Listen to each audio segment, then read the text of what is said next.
Eh bien salut tout le monde et bienvenue dans un nouveau podcast. Je suis avec Augustin qui se frotte l'œil et Manuel. Je me frotte rien du tout, moi. Non, rien du tout.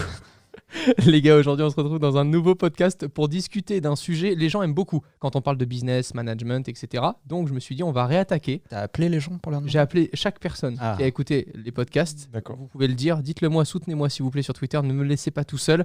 Faire du business au déjeuner. La pire idée. Je pense qu'on va parler autour de ça, des décisions qu'on peut prendre lorsqu'on entreprend un projet ou lorsqu'on travaille tout simplement avec un projet abouti, aux décisions qu'on prend pour rencontrer les gens, discuter business avec eux ou faire connaissance tout simplement. Et de la gestion du temps, c'est voilà, c'est surtout ça. C'est surtout ça. La question, c'est la gestion du temps. C'est la gestion du temps. Après, on est en France, donc on aime bien bouffer. Ça, c'est vrai. Moi, j'adore prendre 2h30 comme si j'étais à Noël pour bouffer entre midi et 16h. C'est vrai que midi, 16h, c'est bien. Ah, Augustin, tu peux que confirmer, toi tu kiffes la bouffe aussi. Non, j'aime pas du tout manger, c'est pas vrai Romain. Au début, Manuel, Augustin, je pense que Augustin pourra le confirmer aussi. Quand je dis au début, c'était avant qu'il y ait ce crew Imagine Flux qui se forme, qu'on travaille tous les trois ensemble. J'avais une gestion du temps, mais un peu personnalisée. C'était pas vraiment la gestion du temps actuelle. Je dirais même que c'était très personnel comme gestion du temps, en fait. En fait, c'est simplement que je me disais, tiens, il y a cette personne qui m'appelle. Si je lui réponds maintenant, je vais gagner du temps, plutôt que de me dire, je vais la rappeler plus tard. S'il y a telle personne qui voulait me voir aujourd'hui, tiens, je peux manger avec elle, comme ça, pendant que je mange. Je discute avec elle et je gagne du temps. Donc, on va dire que c'était pas très établi. Et je me suis rendu compte, après 2 ans et demi, qu'il y avait... Même pas. Ouais, 1 an et demi, tu trouves, toi ? Moi, je trouve que c'est même moins d'1 an. On va pas débattre du temps, ça n'intéresse personne. Si, on parle du temps, donc on peut débattre du temps. Non, mais à ce propos, il fait moche, parce qu'en ce moment, il y a quand même des tempêtes. Calme-toi, Romain, calme-toi. Non, mais si tu appliques ta logique jusqu'au bout, t'as qu'à pisser en même temps que tu manges. En fait, si tu veux, tu fais tout en même temps. Aujourd'hui, quand je pisse, je suis sur Twitter en même temps. Oui, mais c'est pas pareil quand même. Voilà. Sachez que maintenant que vous voyez un tweet de Romain, sachez qu'il l'a fait en pensant ou en poussant. Ça dépend. Donc aujourd'hui, c'est vrai que j'ai une gestion du temps qui est mieux contrôlée. Premier exemple, c'est 14h30. Je démarre mes calls business ou des gens qui souhaitent rentrer en contact avec moi. Je commence à gérer ce temps-là à partir de 14h30 dans ma journée. Qu'est-ce que tu fais le matin, Romain ? Le matin, pour moi, c'est la création. C'est que de la créa. Le matin, déjà, je suis en forme très tôt et je dors pas forcément beaucoup par rapport à la moyenne. À ce sujet, ça serait quand même bien qu'on mette des trucs d'équerre. Dis-moi. Alors, je sais qu'il y a des théories qui disent il y a ceux du matin, moi je suis du matin, moi je suis pas du matin, etc. Voilà. Moi, on en a parlé souvent ensemble. Ça n'existe pas. Ce qui existe, c'est les gens qui se couchent à 21h et qui sont du matin. Ça existe. Ça existe. Après, il y a les gens qui se couchent à minuit et qui sont du matin en se réveillant à 5h naturellement. Ça existe aussi. C'est les morphologies, ça dépend du temps de sommeil dont tu as besoin. Mais les gens qui se murgent la tête jusqu'à 3h, effectivement, ils sont pas du matin. Moi, j'y arrive un peu. Ouais, mais à midi, tu vas te coucher par contre. Ouais, c'est vrai. C'est vrai que du coup, je suis très efficace entre 7h et midi et après, je suis mort. Non, c'est vrai. Je pense pas qu'il faut être du matin ou pas. Et c'est... Enfin, de toute façon, c'est une expression de beauf, je trouve. Je suis pas du matin. Tu vois, c'est vraiment le truc. Combien de fois tu l'entends ? Oui, mais à partir de ce moment-là, tu sais que de toute façon, la personne, elle est pas faite pour entreprendre. C'est tout. Il faut remettre. Pourquoi ça dépend ? Il faut remettre des trucs en place. C'est physiologiquement, lorsque tu t'es reposé, tu as passé une nuit, le matin, tu es productif. Alors, le matin, tu es en bonne forme, tu as de l'énergie. Cette énergie, il faut la conserver pour essayer de la mettre au service de ce qui est le cœur de ton business. Toi, c'est la création. Le matin, l'exemple, là, ce matin, je suis arrivé à 7h15 au studio. Et j'ai commencé à tourner les épisodes des setups et j'avais terminé à 8h30. Et c'est le meilleur moment de ma journée. C'est genre, t'es tout seul, t'es hors ligne complètement, t'es en dehors du temps, t'es juste dans tes locaux et tu crées. Et ça peut être pareil, dépendant des métiers, mais juste se retrouver tout seul face à ce qu'on a toujours aimé faire et pourquoi on s'est lancé dans cette aventure-là. Je trouve ça top. Mais toi, Augustin, t'es pas d'accord ? Si, je suis d'accord. Non, mais sur le fait de pas être du matin, toi, tu penses que tu peux te réveiller à 11h et être autant productif que quelqu'un qui... Non, pas du tout. Moi, je pense que je suis pas du tout productif en me levant tard et que je suis toujours très productif le matin en ayant un rythme de vie assez sain. Mais je trouve qu'il y a toujours des exceptions. Faut quand même raconter qu'on a mis Augustin au sport le matin. Non, je me suis mis tout seul. 2 fois par semaine. Pardon ? Non, c'est vrai que j'ai un peu changé. Non, mais j'ai vraiment changé mon rythme depuis qu'on travaille ensemble. J'avais pas un rythme dégueulasse non plus. Je me levais à des horaires peut-être un peu tardifs, mais j'étais pas non plus à me lever à midi. Mais tu vois, je voulais prendre l'exemple d'un streamer, par exemple, qui peut être un bon businessman, qui peut, tu vois, travailler. Oui, mais là, c'est juste le temps de travail qui n'est pas le même. Moi, je parle vraiment aux gens qui Voilà. doivent travailler avec les horaires françaises. Maintenant, je comprends Français. totalement. Oui, non, des Les horaires horaires français. ouais, ça Ok, suffit, bah, ça très suffit. bien, ça me va aussi. Il y a des gens comme des streamers, effectivement, ou comme même des traders qui travaillent en France, mais qui travaillent avec le marché américain, qui n'ont pas le même rythme de vie. Ça, je Bah, peux ils sont calés sur leur marché. Bien sûr, je Ça, peux c'est totalement logique. comprendre. Mais bon, on va prendre la moyenne de quelqu'un qui est en train d'entreprendre en France et qui a besoin d'être calé sur son marché. Bah, s'il commence tôt, en étant en forme, par des tâches où il a besoin quasiment de personne pour être productif, bah, en fait, au moment où les autres vont démarrer leur journée, lui, il a quasiment fini toutes ses tâches productives et il va pouvoir être en interaction avec les autres. C'est ce dont on a parlé ensemble pendant de longs mois avant que tu changes ton rythme, non, Romain? C'était un peu ça, j'avais pas vraiment d'agenda, pas vraiment de... Ah oui, agenda. Romain dit toujours ce mot. Ouais, C'était avec pas le le- N, on l'adore. Agenda, la rose, c'est la rose et Arrête. l'agenda. Non, c'est vrai que j'avais pas la même façon en fait de gérer mon temps. Du moment où j'avais cette phrase à la bouche, si tu peux le faire maintenant, pourquoi le repousser? Et il y en a beaucoup que j'entends toujours avec cette phrase-là. Mais pourquoi le repousser? Tout simplement pour être plus efficace dans sa tâche. Mais c'est surtout pour pas laisser la main aux autres. C'est-à-dire que c'est pas aux autres de décider quand est-ce que tu dois être dispo ou pas dispo. C'est exactement comme les mecs qui passent leur journée devant leur page Gmail et qui répondent à tout ce qui tombe dans l'inbox. Quelle horreur. Bah ça, c'est une catastrophe. Ça veut dire que tu donnes la main aux autres sur la gestion de tes priorités. Non. À un moment, il faut que tu connaisses tes priorités, que tu aies défini des slots, ce que moi j'appelle le time boxing. Donc tu timeboxes des zones dans lesquelles tu fais des choses et c'est toi qui as décidé qu'à ce moment-là, tu faisais ça. Ça a été depuis ces conversations-là où je me suis dit, bon, bah, le matin jusqu'à midi, tu décides de ce que tu as vraiment envie de faire. Donc soit je fais de la créa vidéo, soit je vais juste me promener. Avoue que tu as douté. J'ai beaucoup douté. Mais forcément, Et t'as parce lutté. que... Ben ouais, c'est dur parce que les gens te disent, ah, t'es dispo demain à 10h pour un call. Tu te dis, ça va aller plus vite de lui dire oui que de dire, ah non, 14h30, je t'envoie une invite. Mais au final, aujourd'hui, les gens sont habitués. Et puis, je cherche même plus aujourd'hui à avoir la réponse des autres. Navré s'il y a des clients qui nous écoutent. C'est eux qui te demandent, de toute façon. C'est eux qui me demandent, mais c'est moi qui impose souvent. On me dit, ah, est-ce que tu es dispo dans la semaine pour un call? Je dis oui, telle date, à partir de 14h30, entre 14h30 et 16h, en fait, je peux avoir des calls, des négociations, des idées de projets, etc., qui commencent à aboutir. Mais c'est, comment tu appelles ça, toi, cette partie-là? Le C'est time boxing. oui, mais c'est de l'exécution. Ouais. Ce que je fais plus, voilà, l'après-midi, c'est de l'exécution. Tu pourras jamais me demander à 17h, bon alors voilà, j'ai une idée de projet vidéo, voilà le budget pour la créer, est-ce que tu as des idées en termes de prod? Ah bah non, à demain matin, mec, là je suis mort, c'est la fin de ma journée. D'où aussi le fait qu'on termine souvent nos journées juste en s'amusant, en faisant des podcasts aussi de notre côté, parce que c'est justement un temps à la cool. On n'a pas forcément besoin de devoir être très créatif, on est plus dans l'exécution, à parler des choses qui nous sont déjà arrivées, etc., quoi. Moi, je démarre mes journées tôt, Très tôt. 5h30. Ouais. Mais c'est pas ce qu'on vous conseille de faire. Hein. Il faut. Moi, je le fais pas du tout. Hein. Moi, je suis vraiment 5h30, je suis incapable. Je vous dis pas que c'est ce Incapable. qu'il faut faire. Je vous dis, c'est mon rythme. Je me réveille à 5h30, je vais faire du sport le matin tôt, et ensuite, j'enchaîne ma journée. Mais quand il est 9h, tu te rends compte que ça fait déjà 4 heures que je fais des trucs. Donc, les mecs qui arrivent à 9h, voire 9h30, des fois à Paris, à 10h au bureau, Voire 10h30 dans certains métiers. Hein. t'es là, tu dis, mais moi, j'ai déjà une demi-journée derrière moi, mon gars. Ben, après, je pense qu'on n'arrête pas aussi au même moment. Tu disais, ça dépend des métiers. Il y a peut-être des gens aussi qui, tous les soirs, sont en after work, en machin, pour faire du relationnel. Ça dépend. Tu as des métiers aussi qui. Voilà. Mais on le fait aussi. Hein. Toi, on tu dis que c'est de la branlette. Alors, moi, je gère une boîte. Hein. Je fais aucun dîner client. Je fais aucun after work, aucun event, rien. Mais est-ce qu'il y a des gens que tu Zéro. payes pour le faire à ta place? Il y a des gens de mes équipes qui y vont. Ah, J'allais dire. Mais moi, je l'ai eu à votre place. Je suis sûr que les gens qui m'écoutaient étaient en mode ça me démange de savoir du coup. Mais évidemment, mais c'est normal. Bien sûr. Mais moi, je n'y vais jamais. Après, J'ai une devise qui dit tout ce qui se dit la nuit ne se verra jamais le jour. Ah, ok.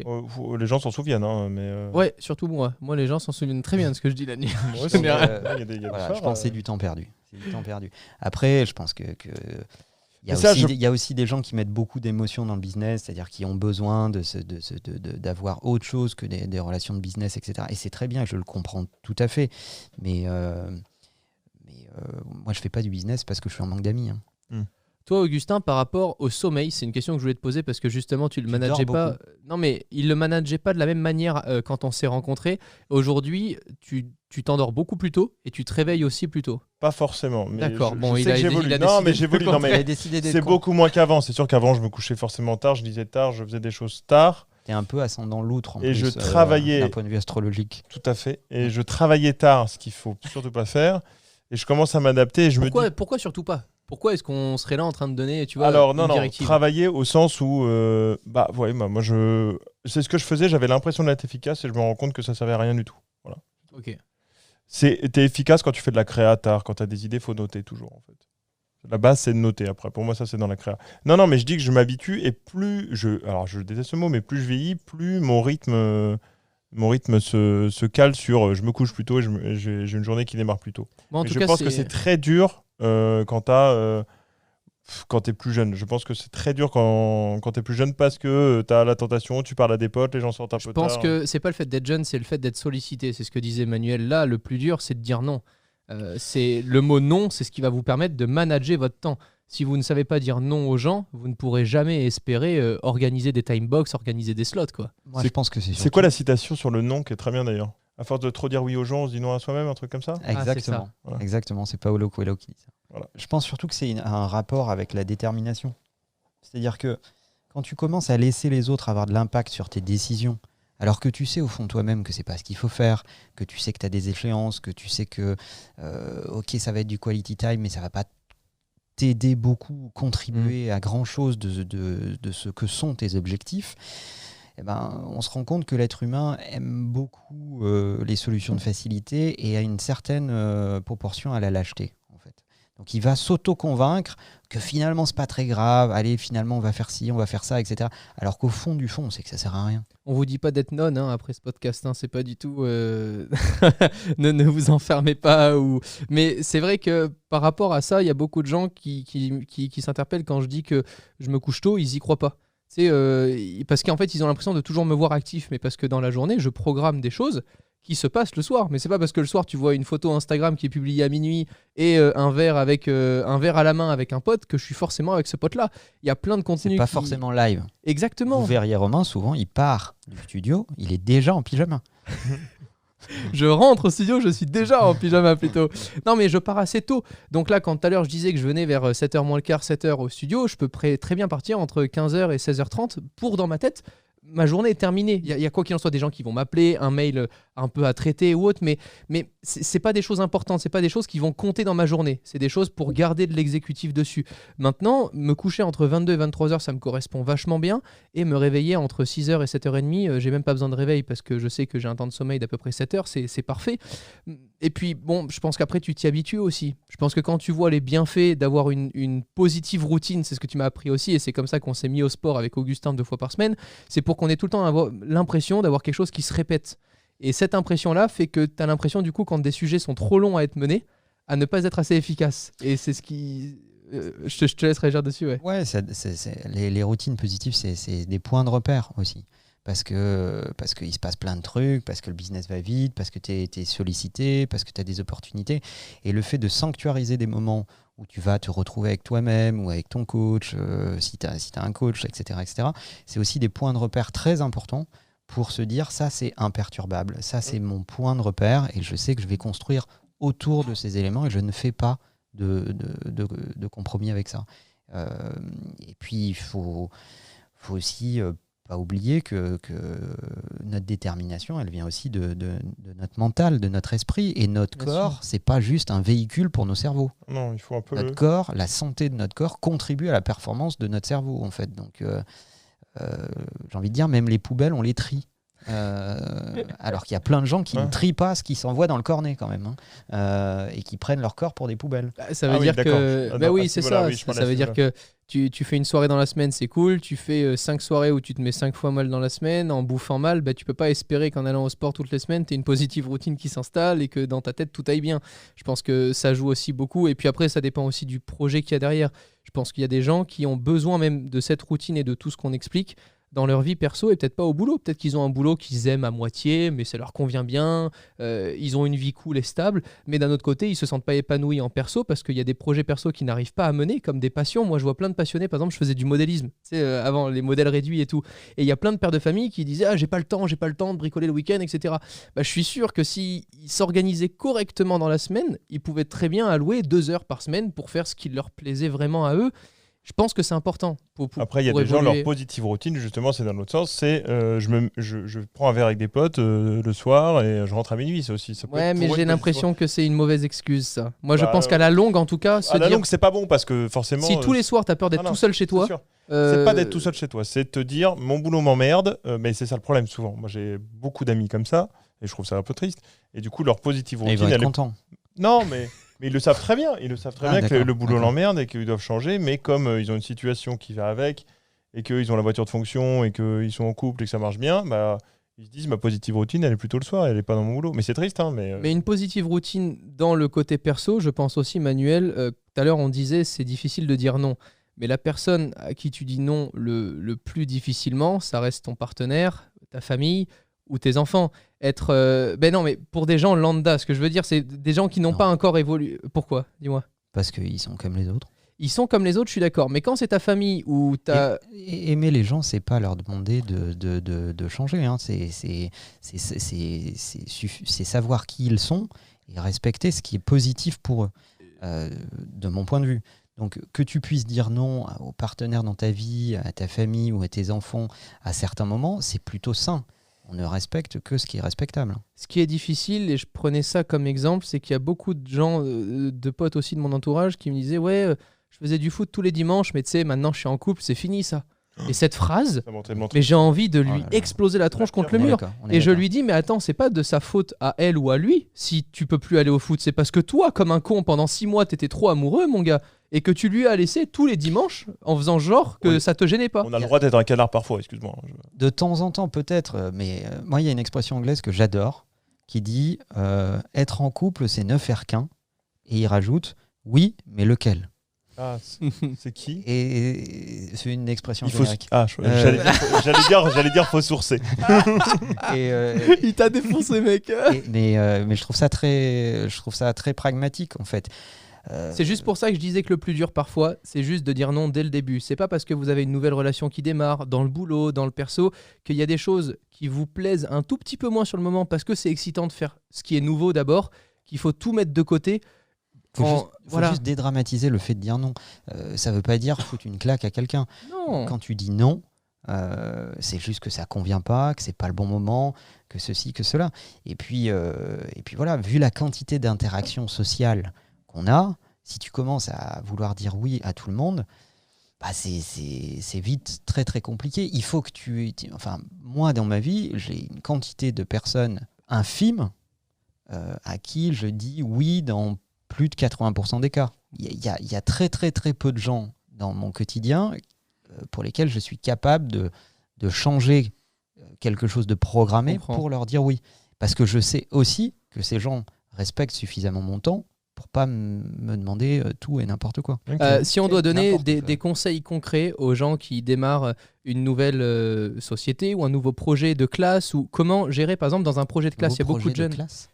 Laissez-moi finir, les gars. Il y a souvent beaucoup de jeunes qui démarrent des projets en cours avec d'autres camarades. Ah ouais, mais ça, c'est le pire exemple. Ouais, non, mais justement, c'est le plus dur. Moi, je trouve que c'est le plus dur, c'est de s'organiser à plusieurs pour mener à bien un projet à présenter à la fin. Si, parce que tu as une société à monter le 1er janvier, tu as envie que le 12 décembre, elle fasse du chiffre d'affaires. C'est la même chose que d'avoir un projet. Au lycée, c'est pas pareil pour moi. Si tu montes une société le 1er janvier, qu'elle fait du chiffre d'affaires que le 12 décembre, déjà, tu as un petit problème de time to market. Non, mais je te dis, non, mais en bénéfice. Oh, vous faites chier. Comment aider aujourd'hui des jeunes déjà dans un projet perso, aujourd'hui à mener en cours? Comment est-ce qu'ils peuvent gérer correctement leur temps entre les cours à exécuter pour le lendemain, les projets à mener sur plusieurs mois avec d'autres camarades? Augustin. Meilleure solution, alors ça doit avoir un nom, mais c'est tu coupes tout ce qui est réseau, etc. C'est de mettre 2 heures à fond sur un truc plutôt de perdre 4 heures à faire 10 000 choses en même temps. Alors, si je peux me permettre de reformuler, ce que te conseille Augustin, c'est plutôt que de travailler 15 minutes toutes les heures de ta journée sur le projet, vaut mieux que tu te mettes à fond sur ton projet 2 heures dans un slot que tu choisis et qui est récurrent chaque semaine, pas qui change tous les 2 jours quand tu as la grand-mère que tu dois aller voir, le goûter d'anniversaire, etc.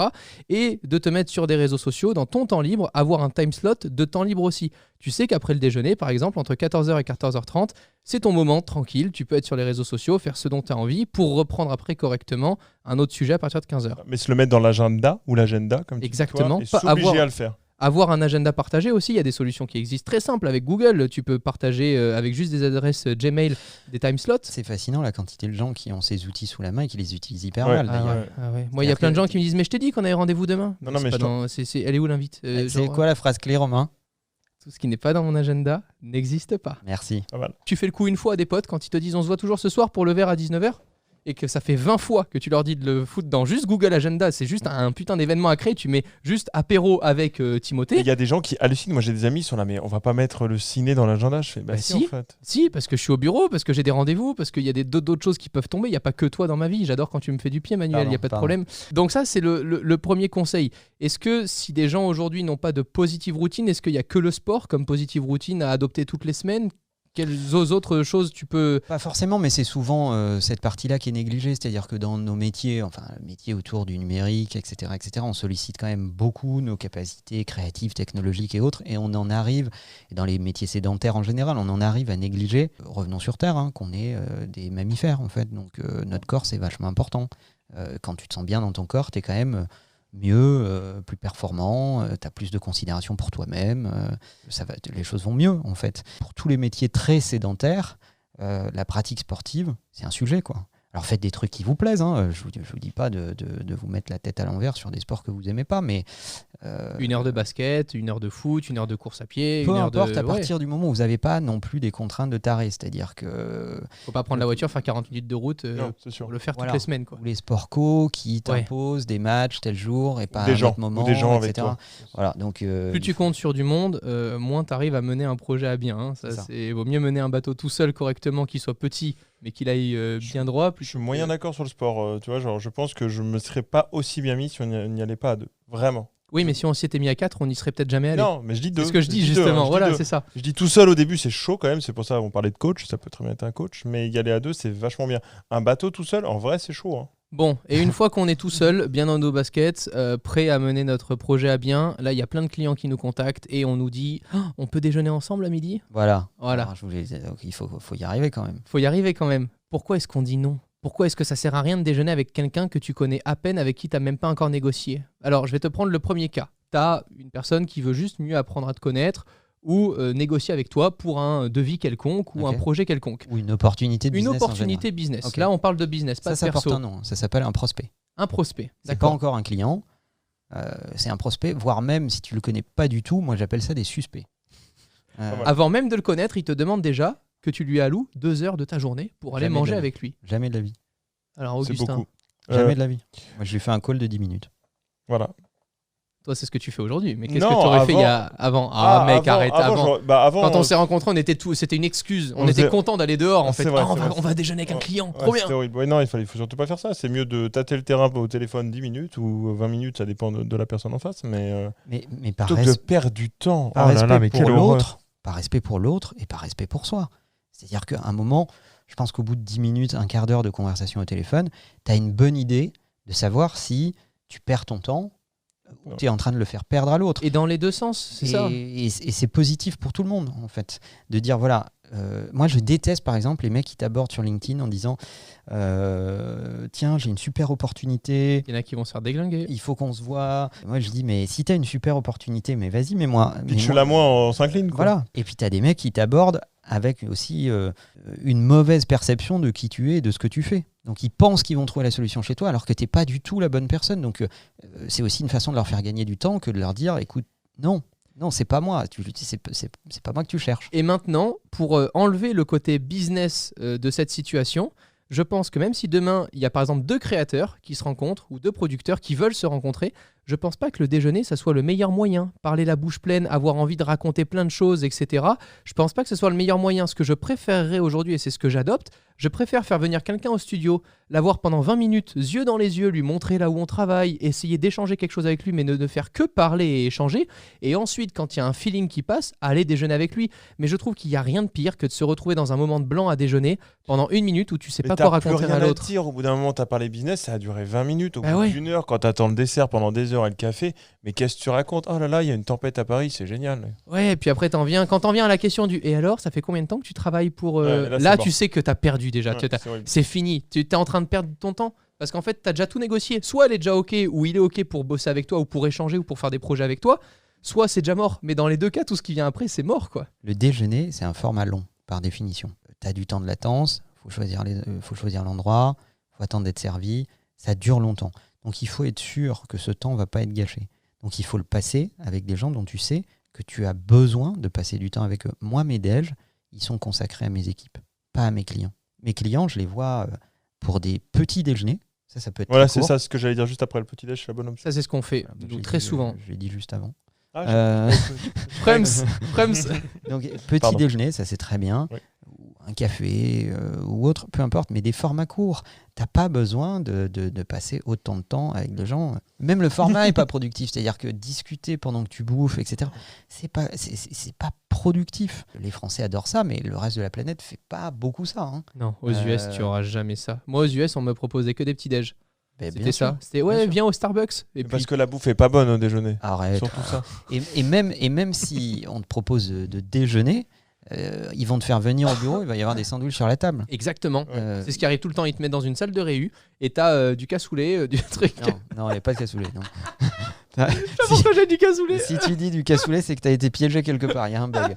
Écoutez, j'espère que dans ces 30 minutes de podcast, on vous a écouté. Parce qu'en fait, les gens, faut quand même le dire, en fait, on a fait un peu plus long que la dernière fois. Ouais. Parce que les gens demandent un format un poil plus long. Donc on a passé les 15-20 minutes pour du 25-30 minutes. Voilà. On espère que ça vous plaira, qu'on aura répondu à beaucoup de vos questions et que vous allez pouvoir mieux manager votre temps à l'avenir. Si des sujets qu'on a traités peuvent être un peu plus approfondis, avec plaisir pour les faire dans un prochain podcast. On vous suit de toute façon sur Twitter. À très vite. Prenez soin de vous. Ciao tout le monde. Au revoir.